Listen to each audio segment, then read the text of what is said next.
Two girls go missing for 40 years, then someone spots a suspicious car. May 29, 1971. High school students Cheryl Miller and Pamela Jackson were on their way to an end-of-year party when the friends they were following made a wrong turn. They doubled back, but when the driver of the other car checked the rear view, the headlights from Cheryl and Pamela's car were gone. Local authorities immediately took up the case, but despite years of searching, they found no trace of Cheryl and Pamela. Speculation swirled as to the fate of the missing girls, though it wasn't until decades later that authorities finally found answers. At the start of the investigation, things didn't add up. According to the friends they were following, neither Cheryl nor Pamela had been drinking before getting in the car. They'd actually been with Cheryl's grandmother in the hospital before meeting up with a group. Additionally, there had been no sign of a crash in the area where they disappeared, and there was no tracks indicating they'd gone off the road. It was as if they'd simply vanished into thin air. But in rural South Dakota in the early 1970s, missing child cases weren't cause for the 100-person manhunts you see today. With the free-spirited attitudes of the 60s having carried over to the youth of this new decade, many disappeared teens were simply thought to have packed up and headed for California. Back then, if a kid turned up missing, it actually was far more likely they were a runaway, recalled former Clay County Deputy Sheriff Jim Rowenhurst. It was just not very darned often that you heard about kids being kidnapped. It just wasn't something you were concerned about in rural South Dakota. This theory was accepted by some in the community, but to those that knew them, Cheryl and Pamela just weren't the runaway type.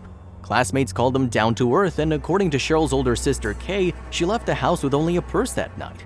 That's why even after local sheriff's office scaled back its search, family and friends of the missing girls only pushed onward. They checked every ditch and ravine in the county, and Cheryl's father drove back roads for hours each day, desperately calling out for his beloved daughter and dear friend. As time passed and forensic technology improved, authorities returned to the area sporadically, hoping to uncover any trace of the girls. They employed ground-penetrating radar and metal detectors in search of their vehicle, and they even excavated the gravel pit the two were headed to for the party. Still, nothing was found. It wasn't until 2004, with the creation of the South Dakota DCI Cold Case Unit, that there finally came a break in the case. According to reports, the site of the party hadn't been too far from the farm where a certain classmate of Cheryl and Pamela's had grown up. That classmate was David Licken, a serial rapist who was 14 years into a 225-year prison sentence when authorities began looking into him. Given his history of violence and his proximity to the location where the girls disappeared, Licken became a primary suspect. This led authorities to search the Licken farm, where David's younger sister claimed to have seen family members burning a large amount of evidence on the property years prior. After a quick search, it appeared she was right. 2 hubcaps were unearthed and dozens of bones were found buried beneath the property's septic tank. Women's clothing, personal effects, and letters, and a pair of rubber gloves were seized. A single red purse was found tucked away in the farmhouse rafters. Prosecutors moved immediately to add the murders of Cheryl Miller and Pamela Jackson to Licken's charges, and soon after, a prison informant captured Licken confessing to the murders on tape. The case appeared open and shut, then it all fell apart. The confession had actually been faked by one of Licken's fellow prisoners, and the items taken from the farm couldn't be directly connected to the 2 girls. Even the bones beneath the septic tank turned out to be those of butchered animals. With no concrete evidence to go on, the charges against Licken were dropped. It was now 2008, and the authorities were no closer to uncovering the fate of Cheryl and Pamela than they were 37 years ago. Fortunately, they wouldn't have to go another 4 decades before the real truth came out. In 2013, a local fisherman walking along Brule Creek stumbled upon large shapes sticking out of the water. He moved closer, expecting to find a few rocks or some discarded trash. Instead, he discovered the underside of a rusted car jutting from the mud. Authorities moved to pull the car from the creek, which they soon determined was a 1960 Studebaker Lark, the same make and model as Cheryl's car. The remains within were completely unidentifiable. The one piece of evidence managed to survive all these years: a purse. Inside, investigators found everything from loose change and house keys to photos and letters from friends. But one look at the faded driver's license told authorities everything they needed to know about this wreck. It belonged to Cheryl, meaning that the remains inside were those of the 2 missing girls. The 42-year-old cold case had finally been solved, but authorities still had to answer one glaring question: what had happened? An examination of the vehicle revealed that the car was in 3rd gear when it crashed, and damage to one of the wheels indicated that a tire may have blown. To investigators, it appeared that the car had popped a tire, careened off the road, and landed submerged in Brule Creek. Yet regardless of the exact cause, the Miller and Jackson families now have the closure they'd been seeking as they finally lay Cheryl and Pamela to rest. It's been so many years, said Cheryl's sister Kay. It'll be nice to have her home. Soon, though, their thoughts drifted to a dark memory from the past, a newspaper clipping from 2 years prior to their girls' disappearances. Although time had fogged their memories, this story in particular stood out, in part because of its eerie similarities to their own harrowing tragedy. It was the winter of 1969, and students in Harvard University's anthropology program were set to take their last final exams when they noticed one student was noticeably out of place. Jane Britton, a 23-year-old star student with a passion for Near Eastern archaeology, was nowhere to be found. This wasn't like Jane. She was always the first to class and was extremely invested when it came to schoolwork. Jane's boyfriend, James Humphreys, was the first to notice her absence. He knew that something must have been awry if Jane hadn't made it the ultra-important test. Had she suddenly fallen ill? Humphreys called Britton and, receiving no answer, decided to go straight to her residence at 6 University Road. Britton lived alone in a 4th-floor apartment but had lots of neighbors, many of whom were involved in the Harvard community. The nervous boyfriend knocked on the door. Hearing nothing, he waited a second and then knocked again, and still no response. Then he heard another door creaking open in the hallway and he looked up in alarm. Standing behind him was none other than Donald Mitchell, Jane's friend and next-door neighbor. Warily, the two men decided to enter the silent apartment. They took a deep breath and crossed the threshold. Donald Mitchell and James Humphreys gasped. They had found Jane Britton, but she was not in good shape. The young woman was lying face down on the floor and appeared to be stiff. Filled with unspeakable horror, Mitchell slowly turned over the girl's cold body. Suddenly, he jumped back. The front of her torso was completely soaked in blood. The two men called the police and waited. As soon as the police arrived at the scene of the crime, they began the hard work of piecing together exactly what had happened the night before that has led to Jane's early demise. Eyewitness accounts stated she spent the evening ice skating and getting dinner with her friends and boyfriend.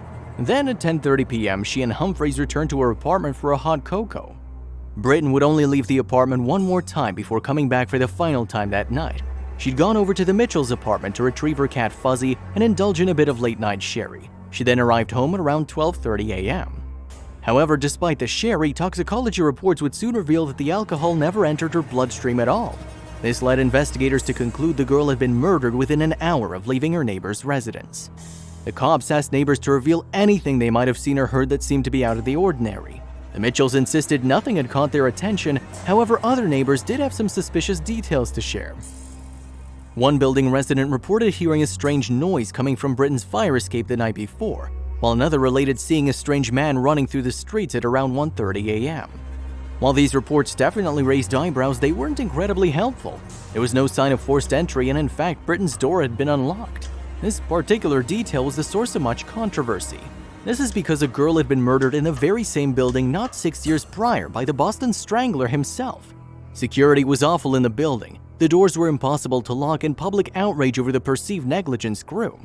Although it was found that Britton had been sexually assaulted, semen was found at the crime scene back in the 1960s, investigators didn't have the technology necessary to connect the sample to a specific perpetrator. The investigation kicked off with law enforcement training a lens on those in her community, specifically students in her anthropology department who she'd gotten on a recent school-related trip to Iran with. One of the reasons for this was that red ochre, a clay-like substance used in ancient Persian burial rituals, had been found on the body. Detectives assumed the killer must have had an intimate knowledge of Iranian culture. Reports also circled an apparent animosity on the Iran trip. This added more credence to the theory that one of her own classmates may have played a part in Jane's brutal killing. Soon, however, things would take a surprising turn. Investigators realized the ochre wasn't symbolic, but rather had come from Jane's own paintings. Additionally, students and professors said the perceived hostility on the trip had been way overblown. Their only lead had been effectively squashed. Still, there was one more concerning detail that detectives continued to focus on. A stone given to Jane by the Mitchells, one sharp enough that it could ostensibly be capable of killing someone, was missing from her apartment. Was this the murder weapon? A mere 2 days after her body was found, the Cambridge police chief came out with a divisive announcement. First off, they'd found the sharp rock in question, and secondly, they were closing the case to the public until further notice. The blackout of information didn't stop people from speculating, though. Some said that given how well-liked Jane was in her community, the murderer had to have been a stranger. Others thought about it a bit differently.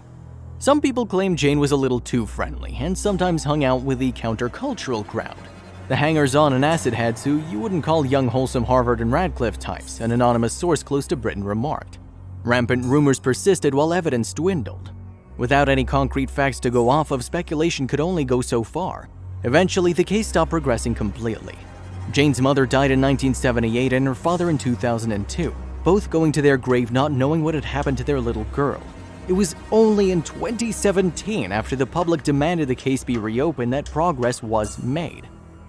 Finally, a half-century after Jane was found dead in her apartment, the semen samples recovered from the crime scene were tested. By this point, the technology was advanced enough that results could connect him with a suspect, and that's exactly what happened. The semen was consisted with a man named Michael Sumter. He was a convicted rapist and murderer, and his rap sheet undoubtedly fit the bill of someone who would commit such an unspeakable crime. There was one slight issue, though. Michael Sumter was dead. He'd passed away years earlier in 2001. In order to confirm him as the killer, they used the next best thing, his brother's DNA. Sure enough, it was a match, and after all these years, the truth was finally out. Not only was there forensic evidence to implicate Sumter, but the timeline also matched up. He'd been working less than a mile away from Jane's residence during the time of her death. To make things even more tragic, Sumter had assaulted another woman in the same neighborhood 3 years after Jane's death. If only her murder had been solved earlier, then a second woman might have been saved. A half-century of mystery and speculation has clouded the brutal crime that shattered Jane's promising young life in our family, Jane's brother has said. The DNA evidence match may be all we ever have as a conclusion. Learning to understand and forgive remains a challenge.